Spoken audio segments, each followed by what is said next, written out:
ಎಲ್ರಿಗೂ ನಮಸ್ಕಾರ.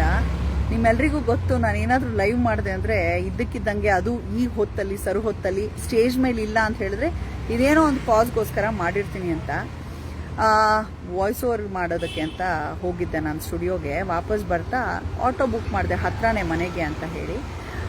ಯೂಶಲಿ ಏನಾಗುತ್ತೆ ಅಂತ ಹೇಳಿದ್ರೆ ನಾವೇ ಫೋನ್ ಮಾಡಿದ್ರು ಎಷ್ಟೋ ಸರಿ ಎತ್ತೋದಿಲ್ಲ, ಇದು ಕೆಲವೊಂದು ಆ್ಯಪ್ ಮೂಲಕ ನಾವು ಬುಕ್ ಮಾಡಿದ್ರೆ.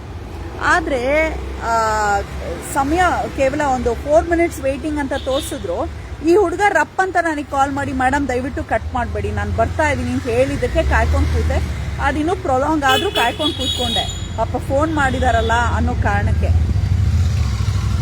ತುಂಬ ಇಂಟ್ರೆಸ್ಟಿಂಗ್ ವಿಚಾರ ಏನಪ್ಪ ಅಂತ ಹೇಳಿದ್ರೆ, ಈ ವಿಡಿಯೋನ ನಿಮ್ಮ ಮಕ್ಕಳಿಗೆ ತೋರಿಸಿ ದಯವಿಟ್ಟು. ಯಾಕಂದ್ರೆ ನಂಗೆ ಸಿಕ್ಕಾಪಡೆ ಇನ್ಸ್ಪೈರ್ ಆಯಿತು ಈ ಹುಡುಗನ್ನ ಮಾತಾಡಿಸಿ. ಹಾಗಾಗಿ ಇಳಿವಾಗ ಒಂದು ವಿಡಿಯೋ ಮಾಡ್ಕೊಳ್ತೀನಿ ಬ್ರೋ ನಿಂದು ಅಂತ ಅವರ ಒಪ್ಪಿಗೆ ಪಡೀತಾ ವಿಡಿಯೋ ಮಾಡಿದೆ. ಏನಂದ್ರೆ ಇವ್ರ ಹೆಸರು ಲಿಖಿತ್. ಲಿಖಿತ್ ಎಲ್ಲಿರೋದು ತಾವು?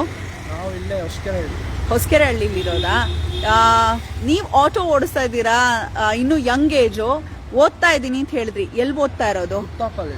ಗುಪ್ತಾ ಕಾಲೇಜಲ್ಲಿ. ಏನು ಓದ್ತಿದ್ದೀರಾ? BBA final year. ಓದ್ಕೊಂಡು ಆಟೋನು ಯಾಕೆ ಓಡಿಸ್ತೀರಾ? ನಮ್ಮ ಪೇರೆಂಟ್ಸ್ ಹೆಲ್ಪ್ ಆಗಲಿ, ನಮ್ಮ ಖರ್ಚಿಗೆ, ಆಮೇಲೆ ಫಿನಾನ್ಷಿಯಲ್ ಸ್ವಲ್ಪ ಹೆಲ್ಪ್ ಆಗಲಿ ಅಂತ. ಸೊ ಅಪ್ಪನ ಹತ್ರ ಏನೂ ತಗೊಳ್ಳಲ್ಲ, ನಾವೇ ಅವ್ರಿಗೆ ಕೊಡ್ತೀವಿ. ನೀವೇ ಕೊಡ್ತೀರಾ? ಸೊ ಎಷ್ಟು ಖುಷಿ ಅನಿಸ್ತು ಅಂದರೆ ಲಿಖಿತ್ ಮಾತು ಕೇಳಿ. ನಮ್ಮ ತಂದೆಗೆ ಸ್ವಲ್ಪ ಫಿನಾನ್ಷಿಯಲ್ ಕ್ರೈಸಿಸ್ ಇದೆ.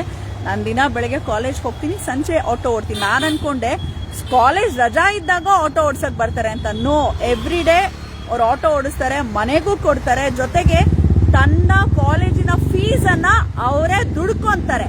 ಸೊ ನನಗೆ ಅನ್ಸೋದು, ಲಿಖಿತ್, ಯಾರೆಲ್ಲ ಈ ತರ ಬಹಳ ಚಿಕ್ಕ ವಯಸ್ಸಿಗೆ ಈ ರೀತಿ ಜವಾಬ್ದಾರಿ ಬರುತ್ತೆ, ಖಂಡಿತ ಬ್ರೋ ಒಂದಲ್ಲ ಒಂದಿನ ಬಹಳ ದೊಡ್ಡ ಮಟ್ಟಕ್ಕೆ ಹೋಗ್ತೀರಾ. ಒಳ್ಳೇದಾಗ್ಲಿ.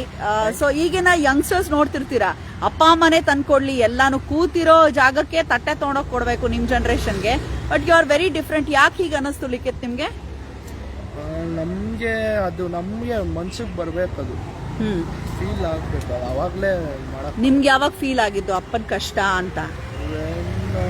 ನಾನು 10th ಇರೋವಾಗ್ಲೇ ಗೊತ್ತಾಯ್ತು, ಸಪೋರ್ಟ್ ಮಾಡ್ಬೇಕಂತ ಅಪ್ಪನ ಕಷ್ಟ ಅನ್ನಿಸ್ತಾ? ನೋಡ್ತಾ ಇರ್ತೀವಲ್ಲ, ಗೊತ್ತಾಗ್ತಾ ಇರ್ತೀವಿ. ಕೆಲವ್ರು ಗೊತ್ತಾಗಲ್ಲ, ಅದು ಕೆಲವ್ರು ಹುಡುಗರಿಗೆಲ್ಲ ಗೊತ್ತಾಗಲ್ಲ. ನಮ್ಮ ಮನೇಲಿ ನಾನು ನಮ್ಮ ಅಣ್ಣ ಇದೀವಿ, ನಮ್ಮ ಅಣ್ಣನೂ ಮಾಡ್ತಾರೆ, ಅವರು ಕಷ್ಟ ಪಡ್ತಾರೆ. ಸೊ ಅವ್ರು ಇವಾಗ ಕೆಲಸ ಮಾಡ್ತಾ ಇದ್ದಾರೆ. ಅಪ್ಪನಿಗೆ ಸಪೋರ್ಟ್ ಮಾಡಬೇಕು ಅಂತ. ಇಬ್ಬರೇ ಮಕ್ಕಳ ನೀವು? ಅಮ್ಮನೂ ಇದ್ದಾರೆ, ಅಮ್ಮ ಇದ್ದಾರೆ.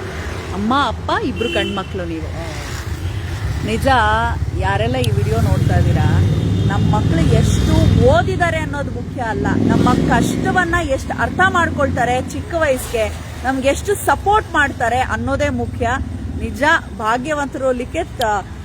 ನಿಮ್ಮ ಅಪ್ಪ ಅಮ್ಮ ನಿಜವಾದ ಭಾಗ್ಯವಂತರು. ಏನ್ ನಿಮ್ಮ ತಂದೆ ಹೆಸರು? ಜಯರಾಮ್. ಅಮ್ಮ? ಲತಾ. ಲತಾ. ಒಳ್ಳೆ ಸಂಸ್ಕಾರ ಕೊಟ್ಟಿದ್ದಾರೆ. God bless you. ಒಳ್ಳೆ ಫ್ಯೂಚರ್ ನಿಮ್ದಾಗ್ಲಿ, ನೀವು ಅನ್ಕೊಂಡಿದ್ ಎಲ್ಲ ಈಡೇರ್ಲಿ. ನೀವು ಏನಾದ್ರು ಇನ್ಸ್ಟಾ ಕಂಟೆಂಟ್ ಮಾಡ್ತೀರಾ? ಏನ್ ID? ಲಿಖಿತ್ J12. ಲಿಖಿತ್ J12. ಚೆನ್ನಾಗಿ ಓದಿ ಫೈನಲ್ ಇಯರ್ BBA ಅಂತ ಹೇಳಿದ್ರಿ. ಒಳ್ಳೇದಾಗ್ಲಿ. You are such an inspiring soul ಅನ್ಸ್ತು, ಅದಕ್ಕೆ ವಿಡಿಯೋ ಮಾಡಿದೆ. Thank you so much. Thank you.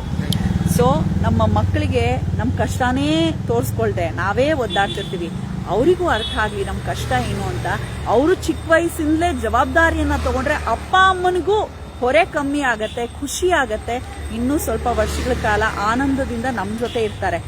ತುಂಬಾ ಚಿಕ್ಕ ವಯಸ್ಸಿಂದಲೇ ಅವರು ಒದ್ದಾಡ್ಕೊಂಡು ಆರೋಗ್ಯ ಹದಗೆಟ್ಕೊಂಡು ಹೋಗೋದಕ್ಕಿಂತ ಅಪ್ಪ ಅಮ್ಮನ ಕಳ್ಕೊಂಡ ನಂತರ ಕಣ್ಣೀರ್ ಹಾಕೋಕ್ ಮುಂಚೆ ಅಪ್ಪ ಅಮ್ಮ ಇದ್ದಾಗ್ಲೇ ಅವ್ರ ಕಷ್ಟಗಳನ್ನ ಅರ್ಥಕೊಂಡು ಮುನ್ನಡೆಯೋಣ. What you say? All the best ಹೇಳೋಣ ಲಿಖಿತ್ಗೆ. ಒಳ್ಳೇದಾಗ್ಲಿ ಬ್ರೋ.